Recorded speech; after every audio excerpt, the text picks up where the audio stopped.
Welcome back. This is the I-24 News Evening Edition, and this is the Daily Debate. In the last days, we have seen an escalation of sporadic attacks between Israel and the Palestinian Authority, which reached a peak today with the Palestinian sniper attack on an Israeli civilian worker and an Israeli airstrike on the Gaza Strip. It's clear that the violence is escalating dramatically, but especially today, we have to ask, where are we headed to? Joining me tonight to discuss this issue are Ahmed Ghoneim, a senior member of President Mahmoud Abbas' Fatah Party. Good evening. Thank you very much for coming. And Professor Chuck Freilich, the former Deputy National Security Advisor in Israel. Thank you very much, gentlemen, for coming. Thank you, Professor Freilich, for coming. So, is this an escalation? Should we worry? Should we, the Israelis and the Palestinians, be worried? Well, we should certainly be worried. After a few years of relative calm, certainly in the West Bank, this has been a significant increase in the last couple of months. I still hope that maybe it's a temporary phase and that we're not leading to the kinds of things that we saw a decade ago during the Second Intifada. I think what's really unfortunate here is that there is a chance now, at least, for progress in the negotiating process. Yesterday I heard a newscaster saying, well, every time the negotiating process is about to go forward, the Palestinians begin terrorism. This is a sad commentary for the Palestinian side, and it's most unfortunate because the U.S. at least is trying to broker a deal at this point. So, do you hear this? Is it actually what is happening every time that we see something that is going ahead, the Palestinians try to take it back? One step back. Actually, I believe that the escalation are coming from the Israeli side. The situation in West Bank and Gaza and East Jerusalem is very bad, with the fact that the peace process are stucking and the Palestinians start to lose the hope, and that the things are upheating in the ground with the continuance of the settlement activities. We have to take in our consideration that security is a comprehensive concept. Lack of security in Jenin camp, in Kalandia camp, in Ramallah, will lead to lack of security in Beit Yam and Tel Aviv.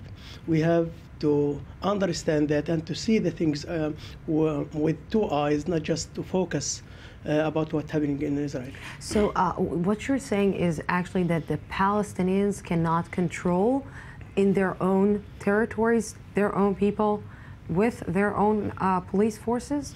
Who said that?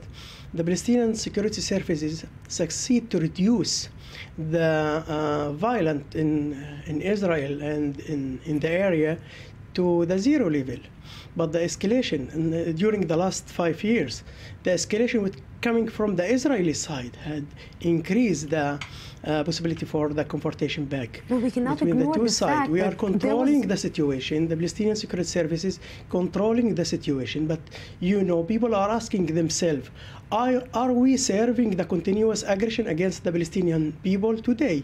A kid, 3 years old in Gaza, called Hala Sbeikha, had been killed by an Israeli aircraft attack in Gaza. But there was also a missile strike from Gaza to Israel. So how this, I don't want even to call it a game, this game of war, you know what, I will say it, this game of war ends because it's an accusation strike from the Palestinians to the Israeli side, from the Israeli side to the Palestinian side, and it seems that it's never ending. The way to end it is to try and reach a peace agreement. The fact is that in 2000 at Camp David, Prime Minister Barak made dramatic proposals offering the Palestinians a state on virtually 100% of the territory, a division of the land. President Clinton in the Clinton parameters later that year even increased the proposal a little bit. Arafat said no. In 2008, Prime Minister Olmert offered again almost 100% of the territory, again a division of Jerusalem. Mr. Abu Mazen didn't respond to this day. Now we have the first decent chance in 5 years. Unfortunately, I'm not very optimistic, but we have a chance today. We have to take advantage of it. Terrorism killed the peace process in 2000. It threw the elections to Sharon when Barak was trying to lead to a breakthrough. The same thing happened, by the way, in '96 when Peres lost the elections because of terrorism. At the moment, we don't face terrorism, but if there's any chance of progress, and again, unfortunately, I don't think there's a lot, the terrorism is going to kill it. And I think that the Palestinians from the Second Intifada understood that the violence is not the answer, because they learned the lesson from the Second Intifada, because it hurted a lot of parts in the Palestinian Authority. But it seems, and I don't want to be cliche, that again, the Palestinians are not missing a chance to miss a chance. And the cliche is returning. And somebody is giving, and like we said today earlier, that maybe it's a single act from certain groups in the Palestinian Authority, but it is putting a big stain on the entire Palestinian community and on the entire Palestinian Authority. I think that you are ignoring the facts that the reason for the violence is the occupation. This is the factory of the violence, the occupation. Ending the occupation is that's mean ending the violence. When you are talking about the violence, you have to take in your considerations what caused this violence. I'm not using the same argument, the violence. There are big difference between resistance and violence. We are not fighting just to fight. We are resisting the occupation, and it's our right according to the international law and according to the international chart. But resistance is a tool. It's not a goal. It's not an aim. And if there is a chance or a possibility or opportunity to use another tool peacefully and to solve the conflict by a peace way, we are preferring that. We are looking for peace settlement for this conflict. But actually, the occupation, the Prime Minister of Israel are ignoring, but it's a fact, they are ignoring the interest of the Palestinians. They are trying to escalate the situation in the ground. As I told you, we had reduced the violence to the level, to the zero level. But in the last 3 months, we are witnessing the invasion, daily invasions. But it is with the coordination with the Israeli security forces as well. It's coordinated between the Palestinian Authority and Israeli security forces, which means that these two sides actually can work together. Killing the Palestinians, this is, are you saying that the last killing of the 2 Palestinians in Jenin camp had been coordinated with the Palestinian side? No, I'm saying that the security, to keep the security inside the West Bank, is being coordinated with Israel as well. To keep the security in the Palestinian territories, it's our responsibility. It's not the responsibility of the Israeli side. It's our responsibility, and we are doing it by a very good way. We succeed to do it. But the continuous of the Israeli invasion to West Bank are escalated the situation there and bringing react from the Palestinian side. Professor Chuck Freilich, you know, we're seeing the Prime Minister Benjamin Netanyahu always taking 1 step ahead, 10 steps back. 1 step ahead, 10 steps back. Again, freeing Palestinian prisoners and then rebuilding in the settlements. This is not sending a good message as well. Now he's taking the Pollard card and putting it in the peace negotiations as well. So why to mix everything? Why not to go in one front line and say, okay, this is my line, it is very clear, and this is what I want from the Palestinians? I agree with you. I don't think that his approach is the appropriate one. I think the way to change the approach is for the Palestinians to be willing to truly engage in serious negotiations and make serious concessions. Israel is going to have to make similarly serious concessions. That's the only way to do it. The attempt to put all of the blame on the occupation is simply baseless. Palestinian terrorism against Israel began, there were the riots in 1929 and 1936, decades before anybody talked about a so-called occupation. This has unfortunately and tragically been an integral part of the Palestinian battle forever. This is something that the Palestinian side, in my opinion, has to learn to simply condemn. And instead of my Palestinian colleague sitting here and trying to justify it, I think he should condemn it openly and unreservedly. intentional violence against civilians is not justified no matter what the cause. Does he think that the settlements are wrong? Yes, I happen to agree with him on that. They should be stopped. Israel should make some other changes and concessions.